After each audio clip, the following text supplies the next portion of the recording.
Bobcat pride is still going strong despite the rain in the Texas State football game versus Nevada. Rain may pour over Texas State students during a tailgate, but it certainly doesn't stop them from showing their pride.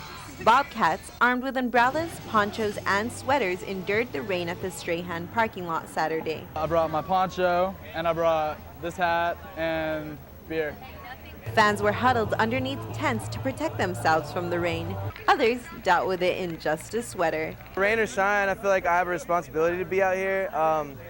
It's fun. It's a lot of fun to see everybody I know and yeah, show my pride for my school. Cooks grilled hamburgers and hot dogs as usual while music played in the background. Others ignored the rain while tossing around a football. Because we're here to support our football team, and even though it's raining, we're still going to come out and support our boys, so that's why we're here, despite the rain. Many students decided that a little precipitation was not enough to cloud their support. For Bobcat Update, I'm Christiane Uribe.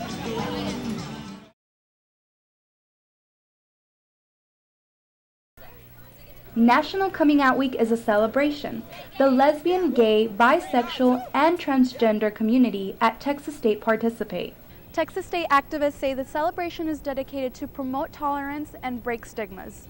We are saying sort of, you have a voice, we're here to create a safe space for you to come out. You can be yourself. We're going to celebrate who you are as a human being. It's a way to show support and give people kind of like more positive reinforcement about the coming out process. It's about educating people about coming out. This year's theme was Come Out, Vote.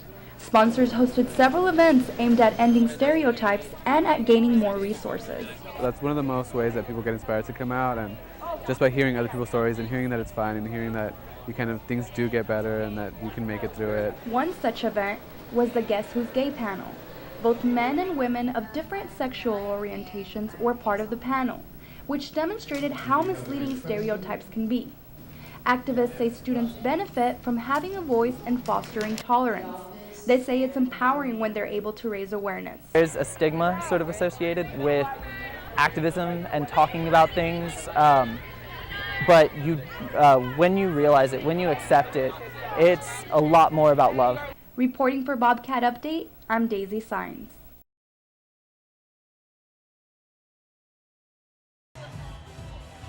It is apparent just by peeking in a lecture at Texas State that more and more students are using technology in the classrooms.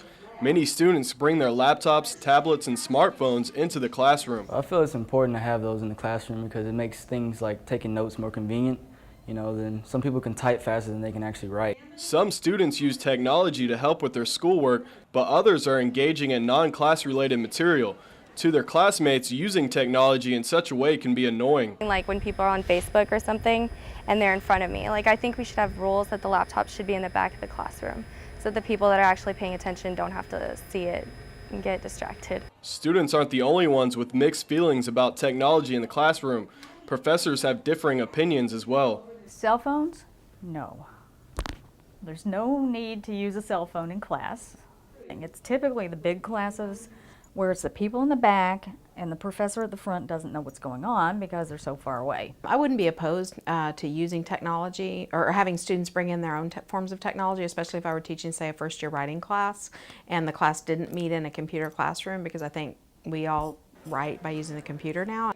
Whether professors decide to ban the use of technology in the classroom or embrace it, it seems that no matter what, technology is here to stay. For Bobcat Update, I'm Matthew Boyd. The Texas State Department of Theater and Dance is presenting gruesome playground injuries this weekend. A stage crew is setting the scene for the production, sketches are becoming costumes, and actors are rehearsing to sharpen their chemistry. Gruesome Playground Injuries is about a lifelong friendship. It's a love story with light humor and some sadness. The final product can be viewed for the first time tonight at 7:30.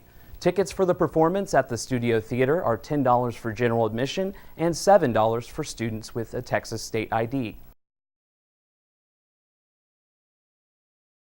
Before the game, we asked students their predictions on the World Series. I think the Tigers will win the World Series, as much as I hate to say it as a Yankees fan. I think they'll win it in 6 just because their pitching is stronger than the Giants right now. I think the Detroit Tigers will win in 5 games. Giants in 6 games. think the Giants are going to win in 7. And why do you think the Giants are going to win? They elimination games, they can't get beat, so they proved that throughout the postseason. I think the San Francisco Giants are going to win the World Series in, I think, 5 games. If it has to be, I think it might go to 7 just because of their unbelievable being able to come back from behind. I'd say the Giants probably. They beat the Cardinals beat the Rangers, and it was a 7-game series. I'm probably going to go ahead and say 7-game series in the World Series, make it interesting. But yeah, I'd say the Giants would win if they beat the Cardinals, the best team in baseball, basically. I'm going to say the Giants because they won 2 years ago. They have good pitching, and I'll say 7 games. I think the Giants will win it in 5.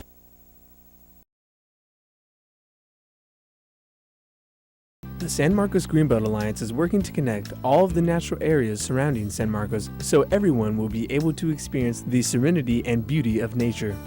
Imagine having the opportunity to hop on a mountain bike and ride through trails without the hustle and bustle of traffic. But the San Marcos Greenbelt Alliance's vision cannot be possible without dedicated volunteers. Volunteers do a number of things, including clearing paths and building trails. Once these paths are cleared, anyone can use them to enjoy the outdoors or to get to a variety of different locations.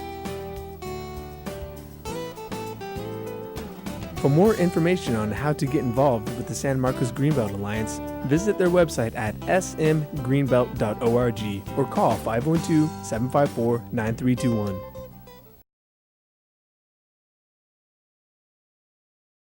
Midnight.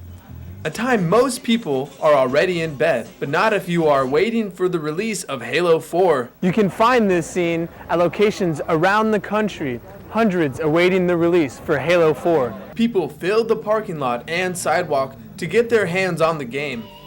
GameStop provided a DJ, and many patrons brought their own forms of entertainment to keep them busy during the wait. One dedicated individual arrived 10 hours early to be the first in line to receive the first copy of the game. Well, I got here at 2 o'clock, and I've been waiting for about 10 hours. I know as soon as I get it, I'm going to bolt out of here, go home, set up my brand new Xbox, and play campaign. I'm going to beat that in 1 day.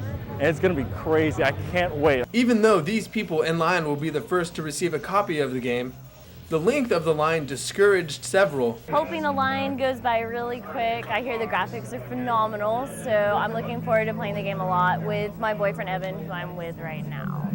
So I'm excited to see how the game is. Many have had versions of the game dating back 11 years when Halo was first released. I'm here to get Halo 4 because I've been a huge fan of the franchise since Halo 1, which was in 2001. It's a really cool experience to get Halo 4 after so long. It's been like 5 years. So this is our childhood. Obviously, it takes a dedicated gamer to wait in line for hours and hours. But those who were at GameStop early Tuesday morning will tell you the wait was worth it. For Bobcat Update, I'm Jeff Goldblatt. Hi, welcome to Spacetime on KCWX. I'm Jeff Goldblatt. You know, galaxy collisions are common throughout the universe, and mankind has long guessed that our Milky Way galaxy would eventually collide with our neighboring spiral galaxy, Andromeda. Now, astronomers at the Space Science Telescope Institute have concluded that this collision will indeed happen and is inevitable. Using the Hubble Space Telescope from 2002 to 2010, they tracked the sideways motion of over 15,000 stars in Andromeda to determine the galaxy's speed towards us. 4 billion years from now, the galaxies will pass through each other, thus beginning their cosmic dance that will eventually lead to the creation of a new elliptical galaxy.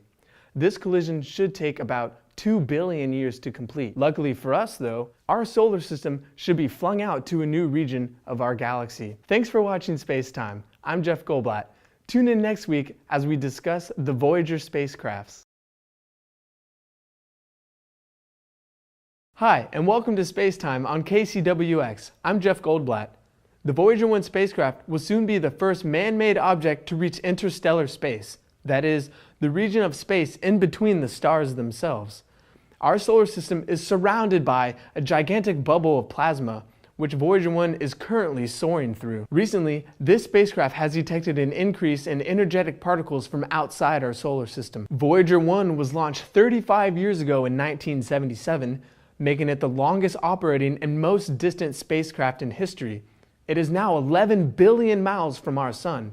Its original mission was to study the gas giants Jupiter and Saturn. Now, Voyager 1 is studying the very edge of our sun's influence and will soon be in the unknown region in between the stars. What a historic day it'll be when Voyager 1 finally reaches this mysterious zone. Thanks for watching Space Time on KCWX. Tune in next week as we discuss the Mars rover Curiosity.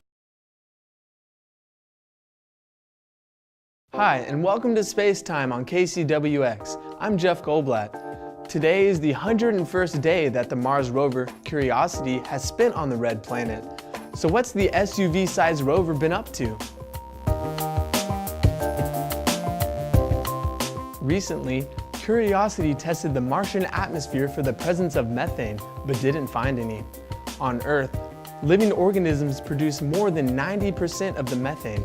So scientists are keen to find methane on Mars because of the possibility that living organisms produced it. The rover has tested the soil of Mars and revealed that the mineralogical makeup is similar to that of Hawaiian volcanic soils. Curiosity has also discovered what seems to be an ancient stream bed, suggesting that water once flowed on the planet. What interesting discoveries from our celestial neighbor. Thanks for watching Space Time. Tune in next week for more.